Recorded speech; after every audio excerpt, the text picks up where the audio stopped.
See, he Spanish mode. Talking about you fine. How did you even see that? Did you go? Alright, so I did. I can go to his page and see when he was in Atlanta and when he was hitting you. You can never break me. Ever. I'm trying to get some money.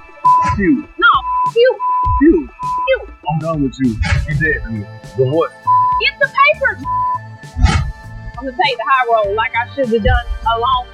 The objective for this evening was to prepare dinner in the convenience of her own home and get used to the routines of married life. Kendra was unaware that everything would fall apart. Atlanta's air was hot that night, and the city's pulse buzzed steadily behind the still exterior. The marriage between Kendra and Jock had its ups and downs, like every relationship, but lately they both felt that something was different. Their intimacy had diminished and had been replaced by an unspoken gap that seemed to widen daily. Kendra had hoped that. She didn't know, but that Jock's perspective had shifted, and she could resist the silent storm because whatever threatened to destroy them would be defeated by their love. It began innocently enough when Kendra left her phone on the counter as she went into the kitchen to prepare dinner. The Jock, who had always trusted her completely, found himself looking down at it. It was unusual for him to probe her personal life in this way, but something was wrong. He had been plagued by unsettling ideas lately that he couldn't shake, and he felt as though Kendra was holding back. He didn't even need to ask for the passcode, even though he knew in his heart that doing so would be a betrayal of the trust they had fought so hard to establish over the years. Kendra never considered locking her phone, which was the mistake that would ultimately lead to her death. Jock's hand shook a little as he opened it, and his blood froze as he gazed at the screen. Not only were the communications courteous, but they were also confidential and full of enticements and coded promises. As he read, Jock's heart grew more and more broken. These were not your typical conversations with friends or coworkers. Rather, they were full of intense bonds that felt too close for comfort, passion, and personal disclosure. Keep your relationship private while you're committed. Kendra had been keeping it from him, and it seemed like a betrayal of all they had worked so hard to create. The message was addressed to Kendra's ex-partner, with whom she had previously lived part of her life. He wasn't just any friend. Kendra had a particular place in her heart for him, and their texts continued to reflect those feelings. Clearly, more had been involved than Kendra had previously said. As he read the exchange again, Jock's hand shook and his chest tightened with a mixture of astonishment and rage, each word penetrating deeper than the last. A sentimental issue. When Kendra returned to the living room, she saw the Jock standing there with his phone in hand, his face white with anger and amazement, and the tension in the air. He had seen the texts, and the cold, accusing look in his eyes told her right away what was happening. Jock's anger was sudden and unrestrained, and he felt as if his entire world had been turned upside down. The love he had put into their marriage and all the promises they had made to one another felt so little at that moment. Energy good, good crowd. So what's really going on? It's always business. I don't want you to, be feeling no kind of way. Like, I'm honest. I'm faithful, and I feel like, You don't want me to feel no kind of way, right? Mhm. But if I was dealing with a woman who was sending me hard eyes in my DMs, talking about I'm fine, talking about I'm sexy. But I never replied back to any of those. I didn't even. Nah, you replied to me. You definitely saw it. I sell You titles want me, first. I don't give a fuck. You want me to be cool with 215 with a do business with love. That's why you're feeling so weird about it, because you probably insecure. Don't try to twist this up and point fingers at me. I saw the receipt. And if you want to sit here and play these mind tricks with me, I'm going to really feel like it's worth it. And I ain't with it. I see that this DM is in vanish mode. Talking about you fine. How did you even see that? Did you go? Alright, so I did. I can go to his page and see when he was in Atlanta and when he was hitting you. I'm not going like that. If you want to play kid games, I'll be out. Go play with your kids. Go play with your baby mamas. Don't play with me. I'm talking about this specific Because I'm situation. going to break you the down. You can never break me. Ever. I'm trying to get some money. Well, go get some money with somebody else who ain't trying to You can never break me. Ever. you. No. You. You. You.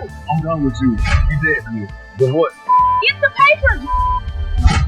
I'm gonna take the high road like I should have done a long time ago. Before she could speak, the silence was broken by Jock's voice.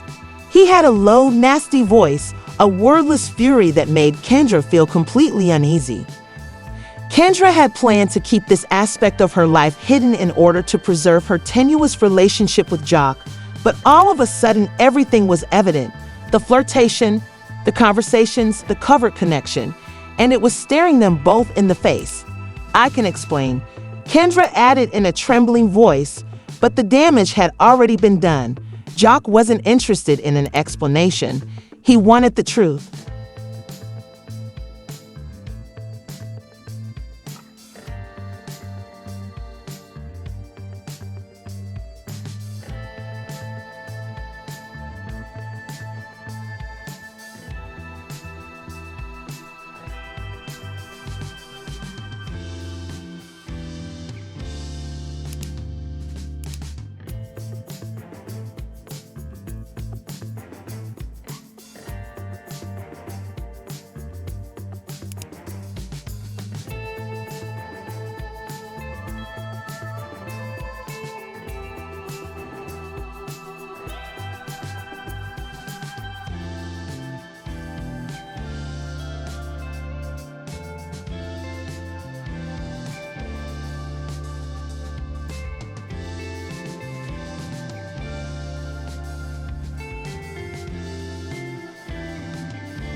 He said, "This is what you've been doing behind my back." His voice rose in a mixture of hurt and rage as he gestured at the phone in his hand as if it were an accusation in and of itself. Kendra had never meant to hurt him and had never imagined that what she had done would have such a horrible outcome, but now it was too late. She had not expected the pain in his eyes to be so great. "I didn't mean for this to occur." Kendra tried, but her words came across as weak and helpless against a whirlpool of feelings. The words hit Kendra like a smack in the face, and his accusation weighed heavily on her chest, suffocating her. Despite her desire to set things right by expressing regret and providing an explanation, she knew deep down that she had abused his trust, which was nearly impossible to repair, and that words could not repair the mess she had created. Jock was unleashing, he said bitterly, rolling his hands.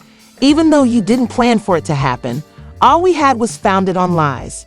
His jaw was still pacing, but he was now furious. "Kendra, you have destroyed everything we had. Even though I loved and trusted you, I've been wrecked by you." He retreated as Kendra reached for him, his body rigid with pain, his eyes, which had been tender and affectionate, now brimming with scorn and betrayal. His voice hardly raised above a whisper, he muttered, "Maybe I was just a fool. Maybe this marriage was never real." He left, leaving Kendra standing in the center of the room, feeling the effects of her decisions as the door slammed behind him. Kendra fell back on the couch. Because of the love they had shared, the foundation they had built, the broken trust, the now fully revealed reality, and the sadness and betrayal he felt in his gut, he knew he couldn't go back. She had lost him, and it was impossible to reverse the lies and treachery that had destroyed everything. As the night deepened, the home fell silent, mirroring the void within them. In vanish mode, talking about you fine. How did you even see that? Did you go? I saw, I did. I can go to his page and see when he was in Atlanta and when he was hitting you. You can never break me. Ever. I'm trying to get some money. You. No, you. You. You. I'm done with you. You dead to me. But what? Get the papers. I'm gonna take the high road like I should have done a long time ago.